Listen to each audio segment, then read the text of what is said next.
Hey everyone, I'm your host, Brittany Baker, and this is Tech Me As I Am, the podcast bringing self love to corporate America. And the only thing that we care about is you being true to your authentic self. So let's be real, let's be different, and let's get courageous. Awesome. In today's episode, I am super happy to talk about imposter syndrome. This is something that I have struggled with myself, self doubt, how to combat that. And we have a phenomenal guest that we have attending us today, Brittany Ward. We're so thankful to have you. Brittany is a CEO and founder of BW Cultivates. She actually is a highly skilled learning and development professional with a background in excellence and outstanding leader focused on learning and development and change management. I'm really excited to talk to you a little bit more about your journey, what you've been dealing with in terms of imposter syndrome, and how we can kind of help some of our listeners in being able to combat this for themselves. So, thank you for joining us today. Thank you for inviting me. Super excited to be here. Definitely a timely conversation.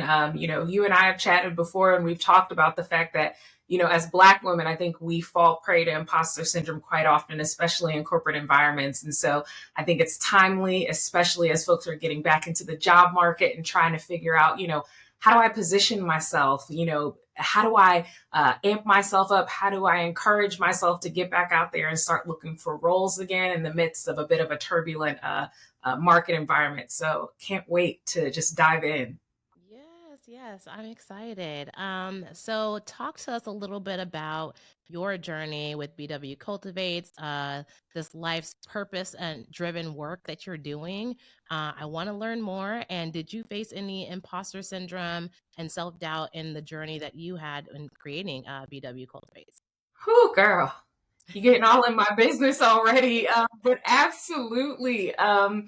Love talking about BW Cultivates. So BW Cultivates is a passion project. It is a purpose project that I started just about 2.5 years ago now. When I first started BW Cultivates, I had no idea what it was even going to look like.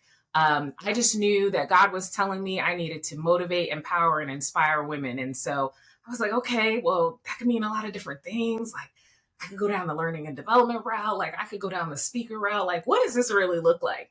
And at that moment, I was definitely in my head a lot because I was just like, okay, I understand that God is telling me to do something, but how do I get started? Where do I go? Like, am I even equipped to have these conversations and step into these spaces and step into these rooms with these other people who have been doing this for a really, really long time? Like, I was all up in my head, but I told myself that I was going to just step out there and get started. And so before BW Cultivates even came to be, it started with me doing a virtual conference during COVID called Passion to Purpose.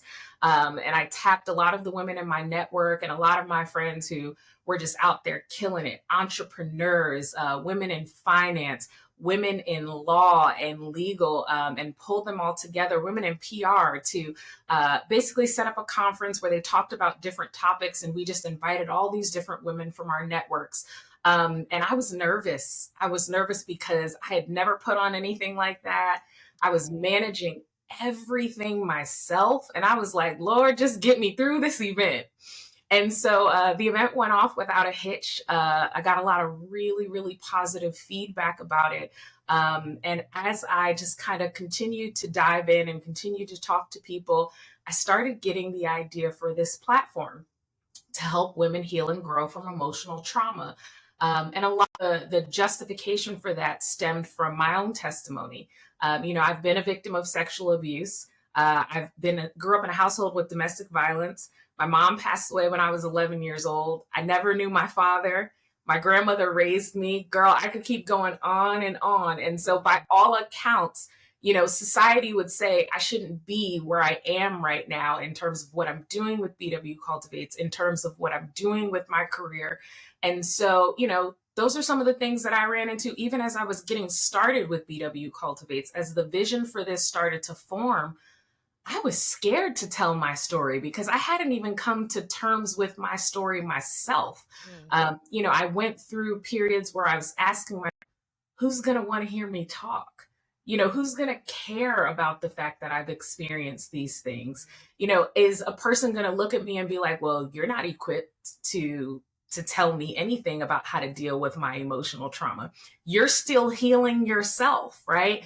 These are some of the things that went through my head that I dealt with. And I thought that in order for me to step into this space and to really tap into helping women who looked like me, I had to have it all together. And it took me a while to like get out of that. It took friends and family really pushing me and being like, no, your story needs to be heard because somebody else out there who's dealing with the same exact situation, who thinks that they can't do the work, they can't heal because of the fact that they're already so broken, they're already not good enough. And so when I started BW Cultivates, it started with just trying to educate women about the importance of going to therapy and getting help and doing the work to understand where your trauma actually comes from. And then over time, as I just continue to refine and continue to do the work myself, I got more comfortable with telling my story, and I got more comfortable with inviting other people with like-minded thinking about this topic into the space to go on that journey with me. Thank you so much for sharing that vulnerable moment and how courageous is that for you to tell that story of your lived experience. That's so, it takes a lot to be able to do that. And people don't really talk about how putting yourself out there is not only scary, but it's like, damn, like, how are people going to accept me? Absolutely. And how am I going to be able to face, the backlash, if you will, of what other people are going to say? Because I still got to hold myself up. And if I ain't holding myself up, like, how am I going to be able to stand kind of thing? So, uh, Absolutely. And getting started on social media was a whole nother thing because, if you're on social media, you'll look at things like the Shade Room and Black Twitter, and they eat people up on these platforms. And so all I could think about was, man, if I get out here and I start telling this story, what happens when somebody disagrees with what I have to say? Or what happens when somebody doesn't see things the way that I see things? How are they going to eat me up? And so it was like, I was selling myself short before I even got a chance to start. And so it definitely took a huge network around me, just really, really pushing me to get out of that thinking. And what's funny is I think part of the reason that I went through this with BW Cultivates is because it was so far out of my comfort zone. Because when I contrast what I was doing with BW Cultivates with my corporate life, it was like two completely different people. Like, I haven't gotten into a space where I question what I brought to the table corporately since I was like, I'm going to say maybe 24, 25, right? Just getting started out, trying to navigate my way, being one of the youngest in the room all the time. Frankly, being somebody who's often in a room with older white males all the time who really don't often want to hear what we have to say anyway. And so I struggled with that when I was younger. But once I came to the conclusion of the fact that I was meant to be in those rooms and that it didn't matter what any person thought about my opinion, I was going to speak it regardless. It didn't matter whether or not people agreed with me. I was going to bring my perspective to the table. I stopped feeling like that at corporate. And so what happened was I got comfortable in that space. I got comfortable with who I was in that space, what I brought to the table in that space. And I got to a point where I realized I wasn't going to let anybody stop me in that space. But BW Cultivates was a space I had never tapped into before. And so, because I wasn't comfortable, because I had never tapped into it before, it was like I felt like I walked into it in a straitjacket. mm. And for my first like few months, oh my gosh, my engagement on social media was so bad. It was so bad because I had no idea what I was doing. But I think one of my biggest takeaways from that experience is stop. Even when I've taken pauses because I've pivoted into something else. I've Mm. taken pauses because I felt like God was drawing me in a different direction that I needed to explore. And so I needed to take the time to understand what that looked like. But in the beginning, oh, it was rough. It was so rough. But you pushed through that I and look where you're at did. now, and you still growing and thriving. I be out here trying just a little bit, just a little bit. It's one of those things where when you realize that you don't have to be complete in order to help someone else. You don't have to Mm, be fully healed in order to help somebody else. You don't have to have all the skills that the job description says before you apply for the job. You don't have to network with every single person in the organization before you can get the promotion. You don't have to make sure that everybody agrees with your opinion before you allow your voice to be heard. When you get to a point where you realize that the current state that you are in is good enough and good enough is fine for that season, it makes it a lot easier to say, you know what? It's okay if I'm still healing. Like, y'all, I'm going through the process with you. The reason I can right. have this conversation, the reason why I can talk about healing from emotional trauma is because I've been through a lot of emotional trauma. The reason why I can advocate for having a really, really good therapist, and preferably a therapist of color if you are a man or a woman of color, is because I've been through experiences with therapists who didn't look like me, and instead of Right. trying to help me resolve my issues, they looked at me with a feeling of, "Oh my gosh, I can't believe you went through that. I feel so bad for you." I'm not looking for you to feel bad for me. I spent Right. enough time feeling bad for myself. I'm Right. looking for you to help me work through it. Right. I've been through enough of that to come to the table and have that conversation with other people. And that in and of itself makes me qualified to sit at the table. Mm. Mm. That needed to be a page in a book, girl. Right there. That whole part. You just spoke some gems. You dropped gems, you dropped mics, you did all that in that. Wow. That's so powerful. And it's so true because if we don't accept ourselves and we don't realize the traumas that we've gone through, especially the fact, let's just call out the fact that you realize in the therapy, like, hey, I know I've had these traumas. You may not understand these traumas that I've gone through. I know I've had these and I've had to work through them without your help. And therefore, like having somebody that can support you in that way Yeah, through those things, I mean, that makes such a huge difference. Um, absolutely. such a huge difference. And it's crazy to be honest because I say the same things to myself. Like growing up, I grew up around all white people. I was in predominantly white institutions, schools, everything. I mean, this is in the career that I have right now. This is the first time I've ever had a black manager in my life. I never even had a black teacher growing up. Okay, so the Oh, complexes and identity issues I tell you yeah, I had, girl, I had them. I had them, still have them, still fighting through them because they're the experiences that made me the person that I am today. And that is what's going to help me help people that come from that subset of group that can be part of the lived experiences because black people are not a monolith. We do not all have the same exact experiences. We grow up in different neighborhoods, have absolutely. different schools, have different music, have different things that we hobbies that we like. So this stereotypical image of what black people are, it kind of demystifies that by being able to talk about our lived experiences. So, but that again, like that's imposter syndrome and self doubt that you have to kind of coax yourself through, being like, damn, you really have to understand, I'm good enough because I'm not perfect, and there's nobody in this world that is. And when you accept those flaws and that imperfection and saying, where I'm at today in my life, I can help anyone because the journey never stops. There is no I'm healed.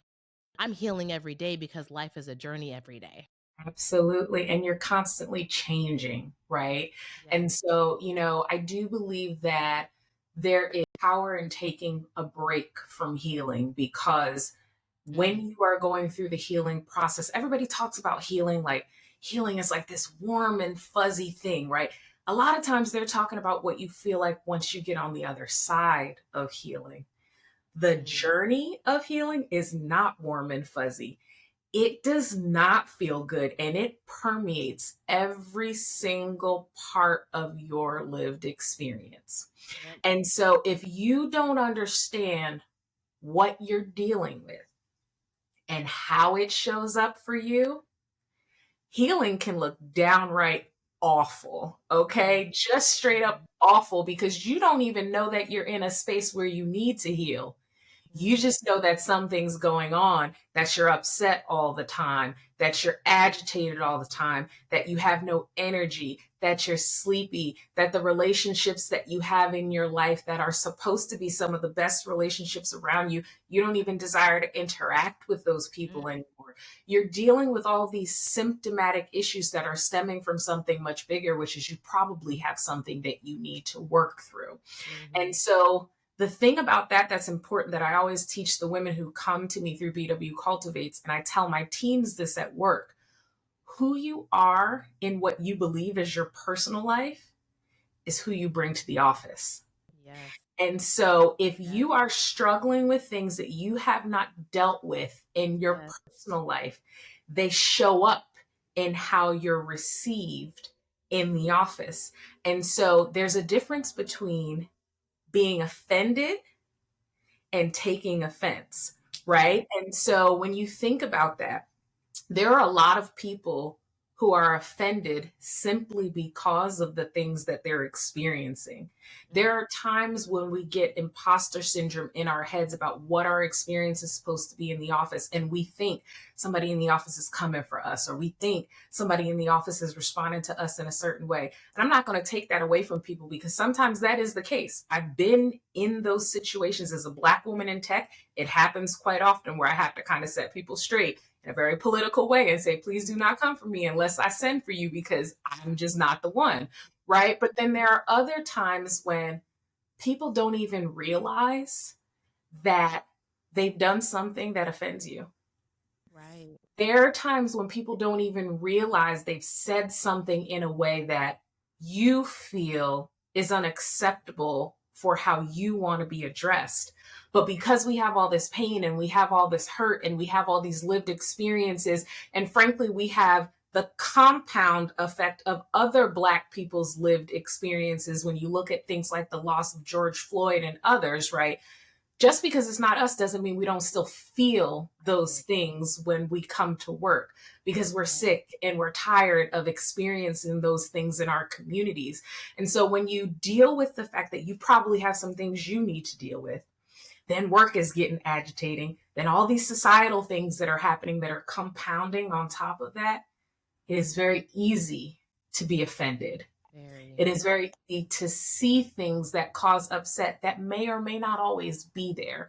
And so one of the things that I normally teach women through BW Cultivates when they're struggling to figure out what they're experiencing is to do an exercise that I call the 5 whys, right?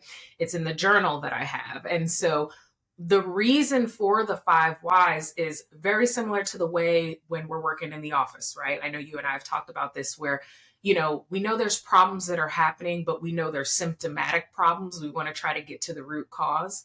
The 5 whys is designed to help you get to the root cause of why you feel the way you feel, why you're behaving the way that you behave.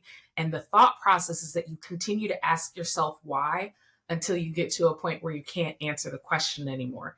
Usually, once you get to that point, you get to your root cause. Self-awareness is key, right? So that's the first step of truly understanding why you are allowing yourself to succumb to imposter syndrome, why you are experiencing self-doubt.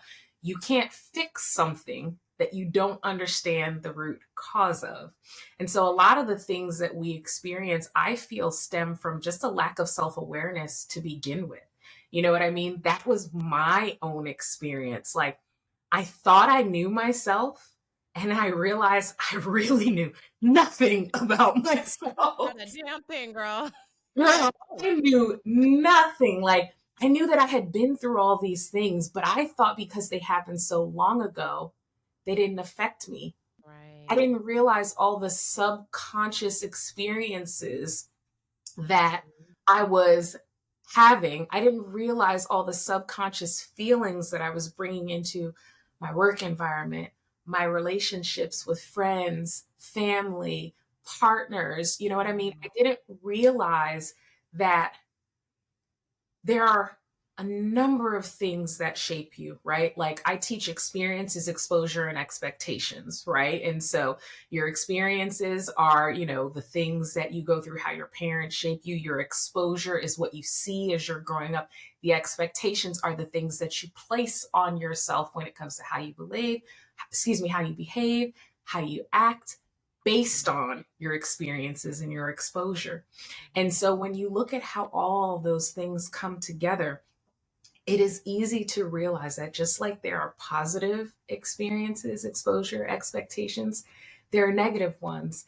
And whether you're aware that they're affecting you or not, they're affecting you. Right. And so, all of these things are things that I just had to navigate through and figure out for myself. And frankly, I figured out I was jacked up. And so I was like, okay, if you're going to be a productive member of society, you have to figure this out and you have to figure out how to navigate through these things. And so, I feel like my life is much better off for it. My faith is much stronger for it. My ability to step out of my comfort zone and do what I've been called to do and help women who look like me is much better for it.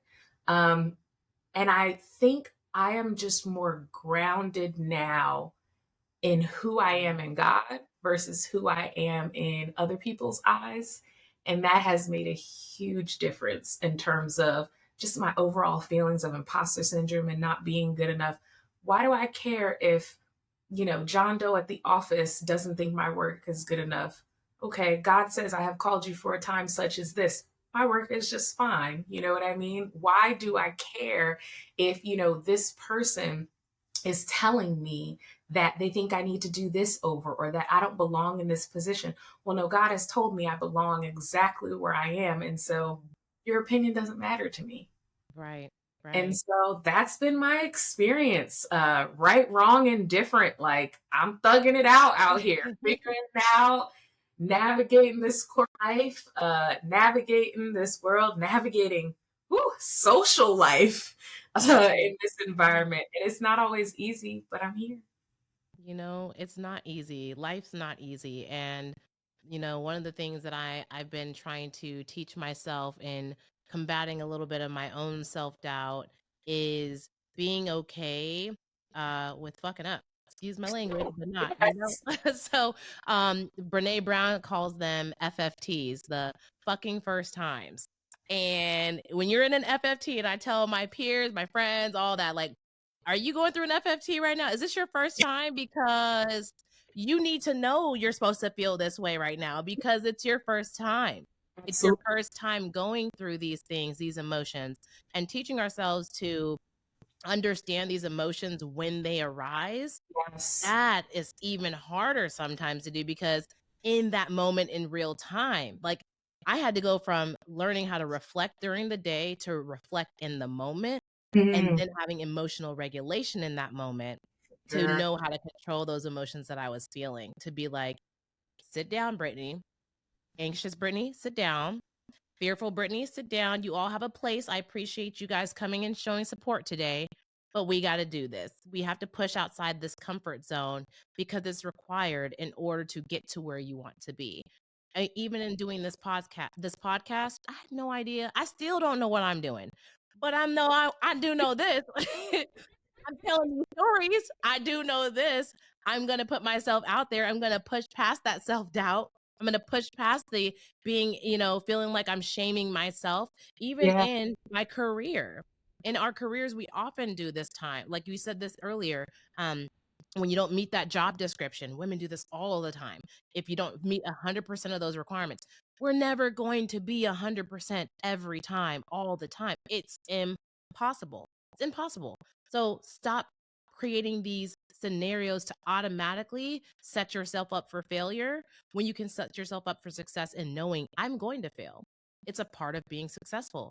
I'm going to do great. It's a part of being successful. It's an ebb and flow. There's never going to be a constant, it's always good. It's not. Absolutely.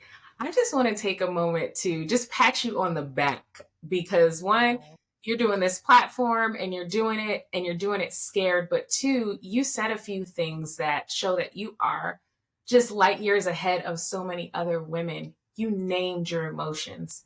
You said anxiety, you said fear, you said shame, right? And so, I don't know what your experience was like as a Black woman growing up. I know you said that you grew up predominantly white neighborhoods, but even within your own family dynamic, I grew up in an environment where I was taught that being strong was the way that you managed your emotions and managed what was happening around you. And so I didn't learn to articulate feeling words.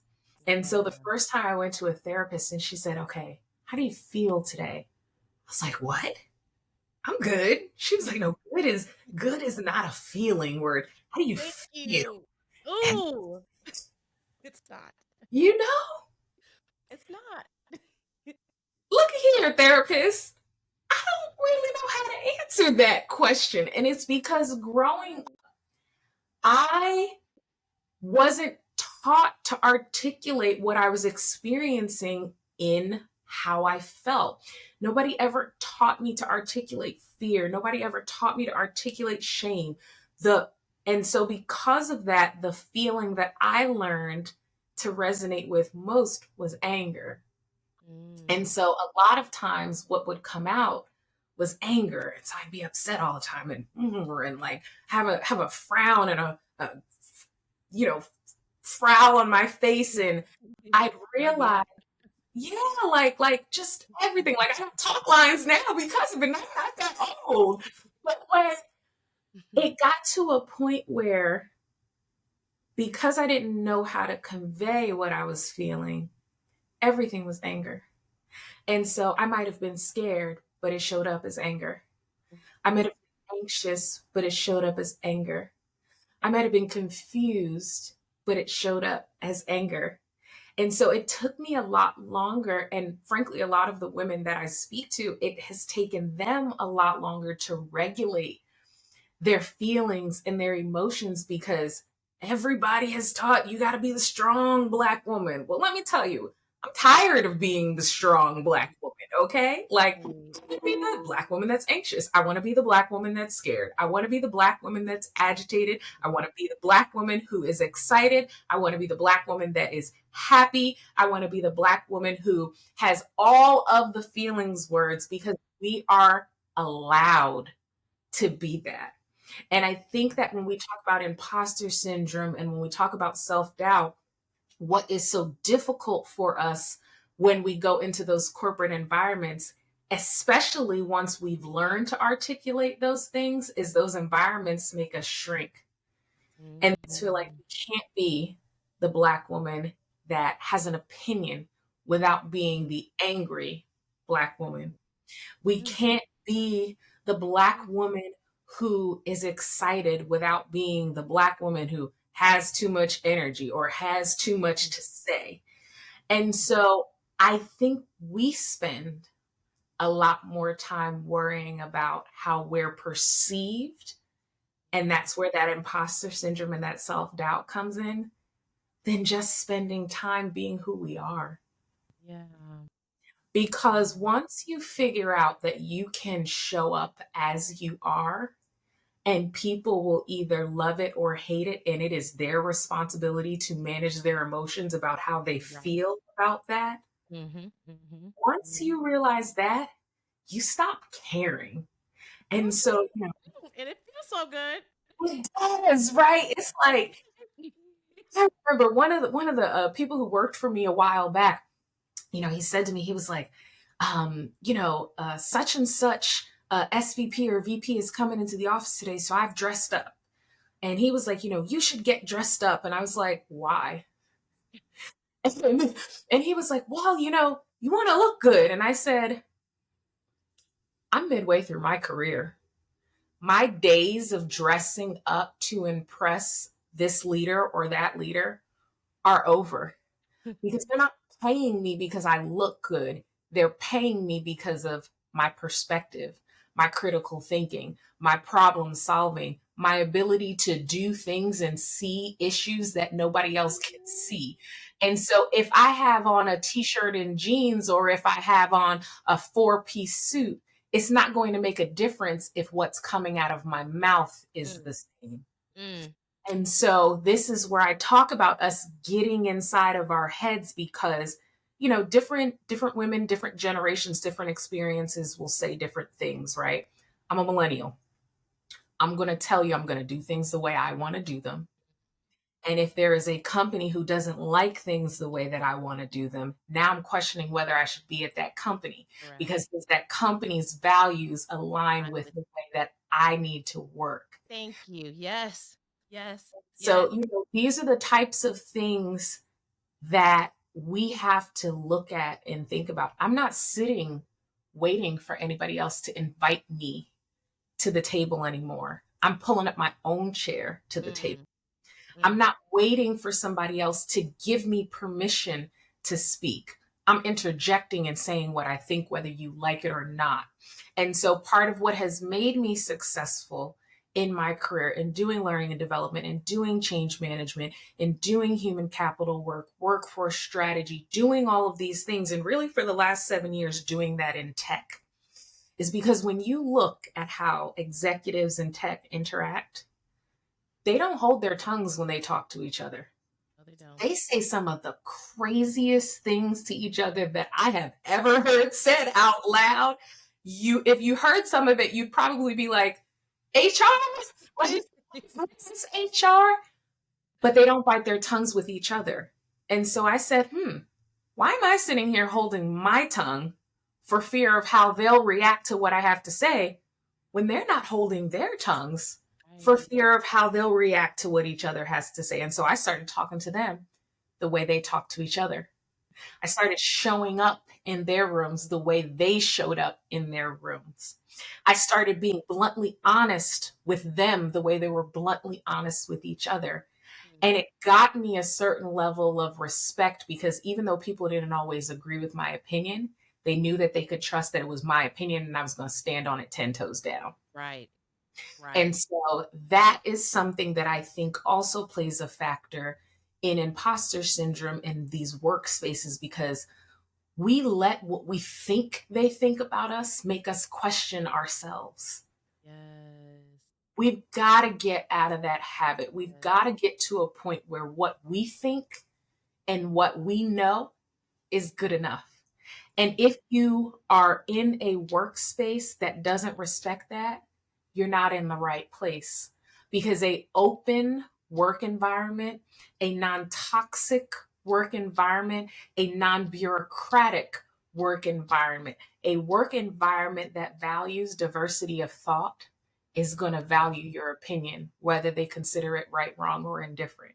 And so mm, sometimes you just got to find your people because some of it is us yeah. getting in our own way. Absolutely.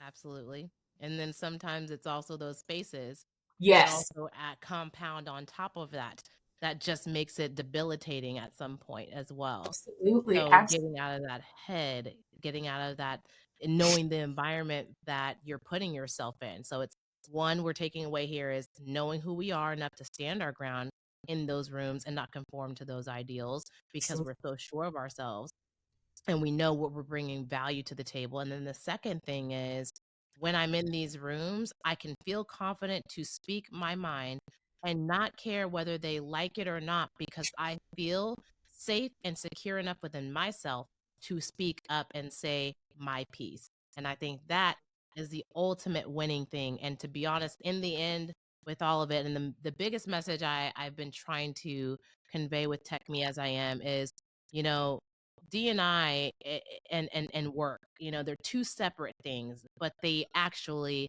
it's who you are as a person. D&I is a way of life. It Yeah. is not a department. It is not necessarily a job. Those Peace. are also the first ones that get cut, to be damn honest. That's why I was like, I will not go into D&I work. Do not put me there. I will do this regardless because of who I am and my makeup and the fact that I want to see people win no matter what you look like. I want equal opportunities for everyone, no matter what you look like. And I'm going to make sure I advocate for the people whose voices are silenced, which are people that look like me and other minorities. And that is the purpose of, Tech Me As I Am. It is tech is a disruptor and it's being disruptive in this combination of diversity of people, inclusive behaviors, the things that we should just be doing already. Like Yeah, I digress. absolutely. Girl, listen, you don't want to go down the D&I route with me because I have all the feelings on it, okay? I have been large corporation, small corporation, and every single one of them looks at DE&I as a number. Yep. You know what I Yep. mean? Every single one of them is, can we just hit our diversity numbers?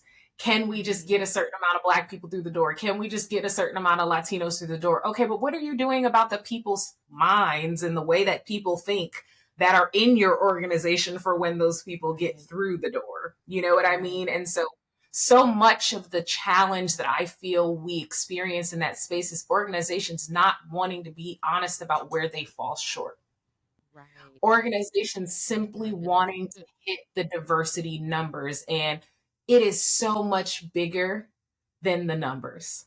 Yeah. And so, girl, listen, we don't even want to go down there. We don't want to go. We don't want to Yeah, go that's a whole because nother episode. That's a whole nother episode. and it is a whole nother topic. And Yeah. so, I'm curious what your experience has been like because we've talked a lot about, my experience in corporate and we've talked a lot about, just lived experiences and how they've been different. What has your experience been in the corporate environment as a Black woman who has had your background and who has grown up the way that you have? Yeah, to be honest, it has been a ride. I was a teenage mom. I have four Mhm. kids. I was on food stamps and cash aid benefits. They're screaming in the background because right now they're all home from school. So, managing, multitasking, being able to be superwoman, and then you don't even know who you are anymore, but I do it for them. Going to school, being pregnant, going to school, Yeah. pursuing, making sure I'm going to get that degree because I was not going to be a Black teen statistic. I was Yeah, not going to fit society's understanding of what a Black woman is supposed to be. sure. I grew up in the church. I had a huge complex being a PK, pastor's kid, and dealing with a lot of things that I dealt with in the home, and emotional abuse, verbal abuse, but then also being a public figure of the community and trying to understand those nuances there. Like Yeah. traumas, girl, I got them too. All of them. So So when you said PK, I was like, oh. you say PK, they're like, "Oh, you're a PK. Oh, gotcha, gotcha. We know you." I'm like, yeah, well, I was going through was going through some shit. So, but honestly, it has helped every bit of me in getting into the spaces that I'm in now because I told myself I was not going to give up. I was Yeah, not going to allow myself to be on the welfare system. Like I was on it. I was living in low income housing and was paying like $100 a month. And wow. my mom told me, she was like, "You're stupid for leaving." Because I was leaving to Arizona. I was like, "I'm leaving. I don't want to be on this the rest of my life. Yeah, And I want more than yeah, $500 a month to take care of a family." And yeah, so I left and slept in my car when I moved out here the first time, waiting for my apartment keys. yeah, Trying to navigate driving, hour and a half to work one way just to make yeah, sure I could make ends meet. So it's a grind, it's a hustle, it's a never giving up. So the resiliency I think is what keeps me going forward and trying to, now that I've been in the spaces of tech and had my eyes open, like, whoa, this is a whole nother realm. Like LinkedIn has taken such a good care of me and my psychological safety, pouring yeah, into me to allow me to afford therapy, like life yeah. changing. I was already on this journey before I got to LinkedIn, but it amplified it. It was the catalyst I needed to be able to then be like, I'm healing, and this is something that our community needs so much. So that's kind of where I'm at now. First of all, I love that for you. You have a special place in my heart because my mom was a single mom and she had me really young. My mom had me when she was 17 years old.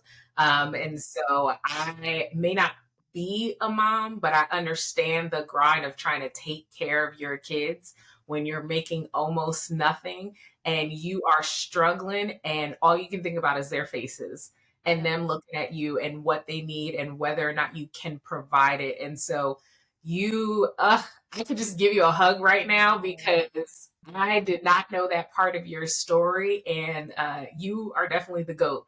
I'm so excited to just see you thriving where you are, things going well, and excited to see you persevering and pushing forward because that's not easy. It's not, but it's a journey, and honestly, therapy helps a lot, girl. And this new mental me, this is the best gift you could give yourself is loving yourself. Mm, It's the best that gift you could give children. It's the tools that you need for everything in life. It eliminates toxic people. It allows you to protect your peace. It allows you to stand your ground. It allows Yes. you to feel confident. It allows you to understand your emotions. Mhm. It allows you to have the relationships you want to have with people. Yes. It's healing on every facet of your life. Find it everything you touch, it heals because you're okay with accepting you and all the imperfections that come with it. So, Absolutely. yeah. Absolutely, girl. Oh, Mhm. you just Well, dropped so a thank whole you. bunch of bars. I'm so thankful for you today, girl. So that in the episode in today, I want to do a couple of rapid fire questions so the audience gets a chance to get to know you. So, the rapid fire question I have for you, who is your top rapper right now that you're listening to, if you are listening to any rap songs?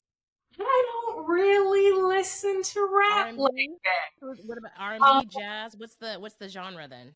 so I like R&B. I definitely like jazz. Big jazz fan. I spent 8.5 years living in DC, so I listen to go-go. Okay. Sometimes I'm just sitting in my house listening to go-go music. But if I had to pick an artist, all Yeah. time artist, I'm honestly gonna shout out Usher right now because I just came back a few months ago from the Usher concert in Las Vegas, and his Vegas. Oh. residency is Mm-hmm. phenomenal. All on roller skates. All on Girl, roller skates. out on roller skates. Okay. Now listen, he had a little few dips and he almost fell a few times, but his performance was awesome. He sounds the same. His energy was good. Like I felt like I was transported back to 1999 Oh, when yeah. I'm sitting back and like, you make me want to leave the Yep. way. So it was awesome. So I'm gonna say Usher. Okay. Awesome. Awesome. What podcast are you listening to right now or book? Oh, girl, book. Okay, I'll give you book. I am actually reading The Plant Paradox. It's in here somewhere or it's upstairs on a table. But I'm reading The Plant Paradox. It's a really good book. It's by Dr. Stephen Gundry. It is probably opening my eyes in ways that no book has in a very long time. It is about the food that we eat, how it is treated, what is actually good for us versus what we've been told is good for Mhm. us. That's something that's very important to me because I have lupus. And so, I'm always looking for ways to like manage my health, manage my flares. And so, just all of the things that he's teaching in this book about lectins and food and how they impact, quality of food, ripeness of fruits and vegetables is really opening my eyes. So, if you have any interest in learning a little Yes. bit more about just food and health and all the stuff that they don't tell us when we buy food in the grocery Right. store, Right. check it out. Yeah, I definitely will. I definitely will. And then the last question, if you have a country that you could get up and fly to right now, where would it be? Man, okay, I got some tricks on the docket already for this year. So I'm doing Italy in September. That has been my big one because I've always been like a super duper like history nerd, architecture nerd. I want to see the Colosseum. I want to see the Parthenon. So I'm headed there in September. December, I'm splitting time between France. So I'll be in Paris and I'll be in London. And so those are like the big ones on my list. But I mean, if I had to choose another one, South Africa has been on my list for quite some time. So I'd probably take a trip to like Johannesburg, Okay. just to check out the city and learn a little bit about the history. Absolutely. I can't wait. I'm supposed to be going to Africa later this year in Ghana because I just bought some land out there, girl. So I'm so Yeah. girl, we're gonna have to talk about that offline. We're gonna have to talk about that offline. Hey, Britt, don't let me look up and you calling me from Africa, taking all these calls for LinkedIn from a whole different country.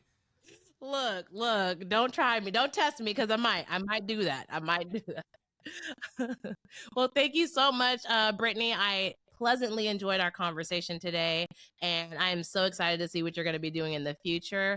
So tune in next time for our next episode that we have coming up. We're going to be talking more about vulnerability, being able to combat some other types of issues that we have in the mental health space, but also being able to navigate these corporate workspaces at the same time. So thanks so much, everyone, for tuning in. And until next time.